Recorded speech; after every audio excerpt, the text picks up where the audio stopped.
As we prepare to center ourselves, we come to focus on our sacred word, on our yes to God, and we bring our body to the help of that intention.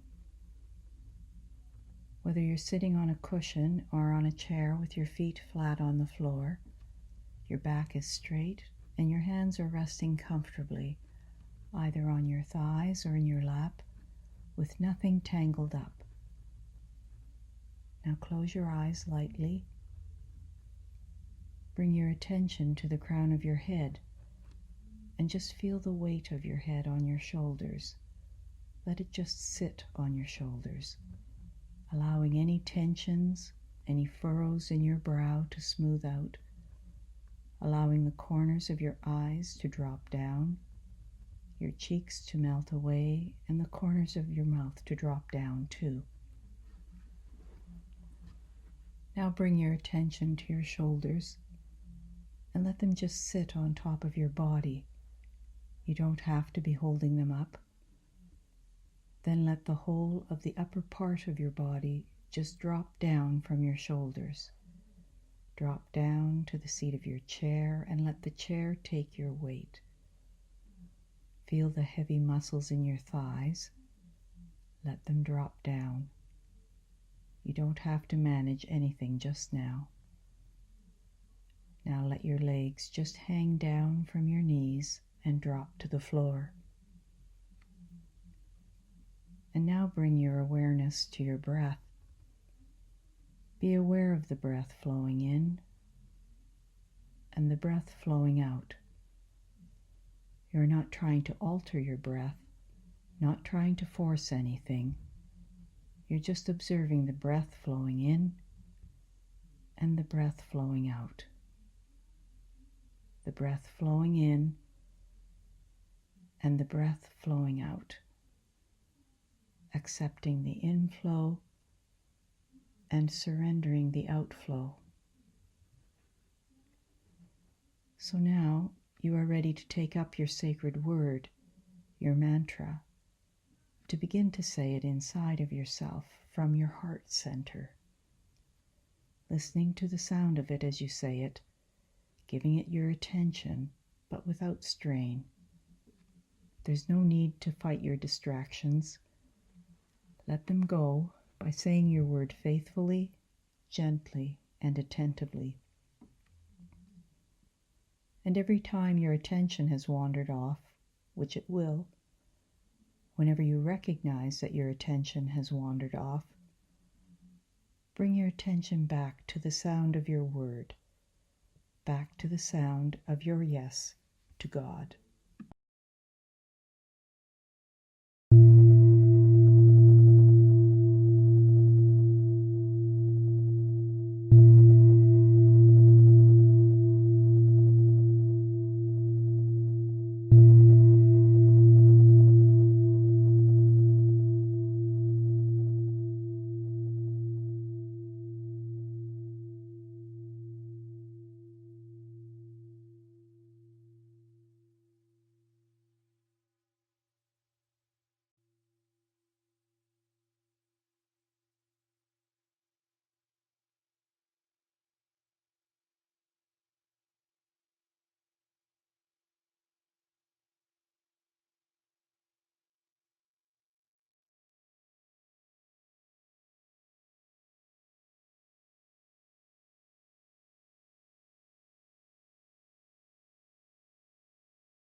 what wholeness means, life often damages us.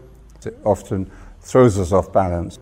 It's great losses or great mistakes or just the aging process or disappointment of our hopes or a broken relationship.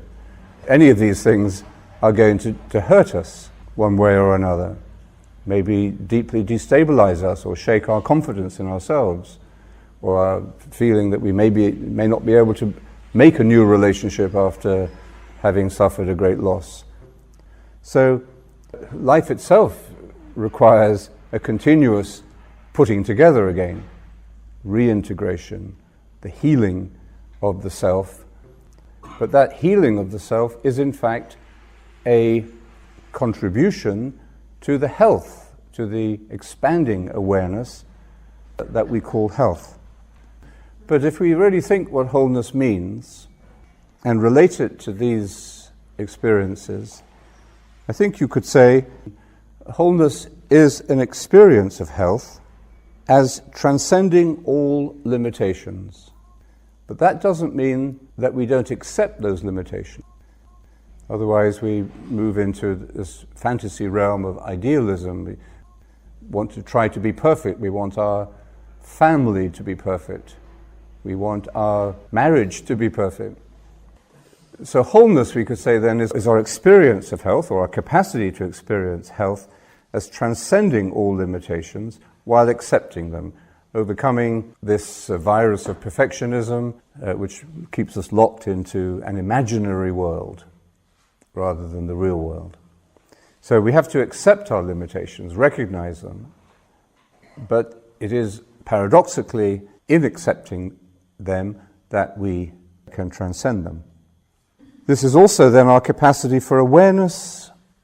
You could be aware of somebody in need, but just objectify it, look at it, think about it. But then awareness should naturally move up the scale into attention, which is your personal attention to the personal needs of that person. And then that will naturally move even further up the scale into compassion. And compassion has this sense of identification or this sense of oneness with, and then that must lead to action. So the experience of wholeness then, if we see it in this way, and in fact of health, if we see it in this way, we have a new working definition of health, which is a little different from the one of the World Health Organization. It's the complete absence of pain, injury, or illness, a state of metabolic efficiency. We have a more meaningful, really, a more realistic way of understanding why we want to be healthy. What is our idea of health? How many of us really think of health in terms of wholeness? And that there is no health worth the word. There's no point in having a metabolically efficient body if your mind is sick or you are unhappy because of the way you're living. So health requires these other dimensions, both the physical, the psychological, the spiritual as well. The experience of wholeness is not dependent, in this sense, on external factors. As I said, people who are facing death, when they've been cared for and they've dealt with their conflicts, their inner conflicts and outer conflicts, they will usually say they have never been happier, they've never experienced a higher quality of life. So the experience of wholeness, of health, is not dependent upon external factors, at least as much as we think. We can be suffering and still be whole. Of course, pain or disappointment threatens whatever sense of wholeness we may have reached. This is a fragile balance. Life is a fragile and unpredictable journey. Anything can happen. But the wisdom traditions tell us that these trials and tribulations can also be integrated, that suffering can be integrated as a way of deepening and intensifying our experience of wholeness. Listen to what St. James says.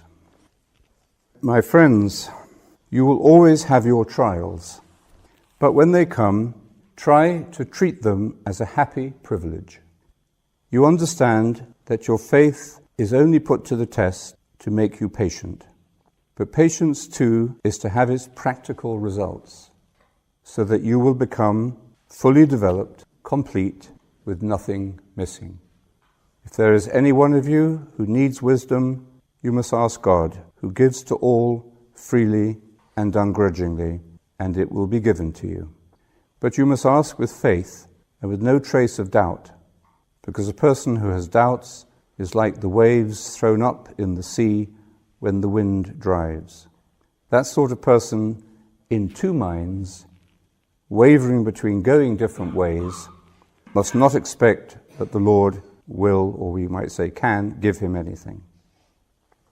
This is pure, it's a universal wisdom. Every religious tradition, it's not consoling teaching, but it is wise teaching. It's something we listen to and we take away and we allow to mature and penetrate us at the right time. Clearly, what is at the heart of this ability to be made more whole by what wounds us is to be single-minded, is this unity within the self. If our attention is divided, that's what we mean by doubt, if our attention is divided, if we are distracted, then we lack the primary condition necessary for integrating pain into health. And that's worth thinking about when we look at our meditation too. If you only meditated when you had a good meditation, it's going to take you a long time. If you meditate unwaveringly, you have this inner stability or this commitment or this regular practice, then it will have this effect. And he says his practical results. So this meditation has a very practical results, some of which you can even measure. But the more interesting ones you can't measure. And this will be essentially the ability to grow in wholeness even through those experiences that seem to threaten us most painfully.